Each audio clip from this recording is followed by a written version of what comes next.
Trust me. You gotta trust him. Look at those eyes. A lot has changed since the first Shrek movie came out in 2001, including some details within the Shrek universe. Did you catch everything the Puss in Boots spin-off films changed from the original Shrek movies? We've rounded up the details, and you'll want to know them all before Puss in Boots' Last Wish finally debuts later this year. From animation style to fundamental rules of the world, the creators of the Puss in Boots movies have taken some liberties with the details in Shrek.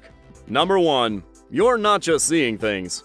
If you've noticed that the animation style in the trailers for Puss in Boots 2: The Last Wish looks different from the rest of the Shrek franchise, you're not alone. When Shrek premiered over 20 years ago, animators were eager to showcase just how realistic they could make their on-screen world appear, even if those realistic-looking worlds were comprised of ogres, dragons, talking donkeys, and anthropomorphic gingerbread cookies. Do you know the Muffin Man? The Muffin Man? Now that we know CGI can recreate almost anything in a photorealistic style, animators are taking more stylist liberties to showcase their artistry. Puss in Boots 2 uses 2.5D animation to evoke a storybook effect that perfectly suits our feline hero's fairy tale journey. Number 2. We're dying to know what you think of this one. You died. Doctor. The trailer for Puss in Boots' Last Wish kicks off with Puss recalling all the ways he died, and then seemingly immediately came back to life as the exact same cat at the exact same point in his life. You're supposed to be dead. But this contradicts a throwaway joke from Puss in Boots' first appearance in Shrek 2. When Puss joins Shrek and Donkey for a heist in the fairy godmother's potion room, Puss brags to his new companions that In one of my 9 lives, I was the great cat burglar of Santiago de Compostela. this implies that Puss's identity changed with each of his 9 lives, which would completely negate the entire premise of Last Wish. I have 9 lives. And how many times have you died already?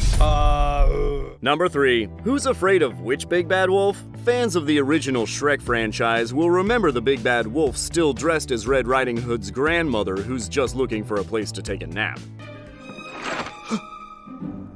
What?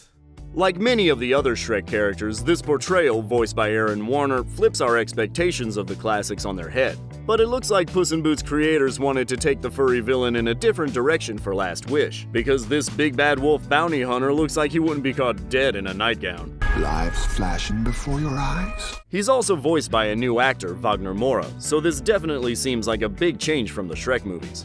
Number 4. This new look is just right. Surprisingly, Goldilocks does not appear in the original Shrek films. She was cut from the first Shrek movie, but she went on to appear in Shrek video games. The version of Goldilocks we see in the video games looks like a completely different person from the character we'll be introduced to in Puss in Boots' Last Wish. We can't blame Dreamworks for this one. With a voice actor as vibrant and charismatic as Florence Pugh, it makes sense to design a Goldilocks that has a personality all her own. Goldilocks and the 3 Bears crime family.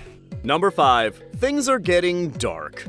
A while back, fans noticed a disturbing insinuation made by the first Shrek movie. You know what I'm saying? Huh? We see a brief scene with the 3 bears locked in cages. Later, they're free, but we only see Papa Bear and Baby Bear. Where's Mama Bear? You may not like the answer. During a panning shot in Lord Farquaad's chambers, we see a bearskin rug, with a pink bow just like the one Mama Bear was wearing. But for Puss in Boots' Last Wish, we know we'll be getting all 3 bears as part of the Goldilocks and the 3 Bears crime family. We can't wait to see how Olivia Colman brings Mama Bear to life. Or back to life. Don't think about it too hard. Things can get complicated after this many movies. Excuse me, my darling. We're looking for the legendary Puss in Boots. Have you perhaps... Number 6. Baby Bear's not crying anymore. When Baby Bear appears in a cage during the first Shrek movie, he's the only member of the bear trio to speak. This kitty is so small. He's voiced by Bobby Block, and his innocent tears just break our hearts. Puss in Boots' Last Wish, on the other hand, features a baby bear that seems more likely to break our legs. In the upcoming film, he'll be voiced by British actor Samson Kayo, and we expect him to have a much bigger role than he did in the Shrek movies. And really, who doesn't want more Baby Bear? Come on, Donkey, look at him. Say what? Did you notice all of these changes between Puss in Boots and the Shrek films? From different voice actors to new animation to characters that caught us off guard, it seems anything can change throughout a franchise. That said, it doesn't make us enjoy the Shrek and Puss in Boots movies any less. Let us know in the comments what other details you've caught. And be sure to subscribe to our channel to catch Easter eggs, details, and perhaps even more changes in the future. As we've seen, anything can happen. Thanks for joining us, and if you haven't already, hit that subscribe button.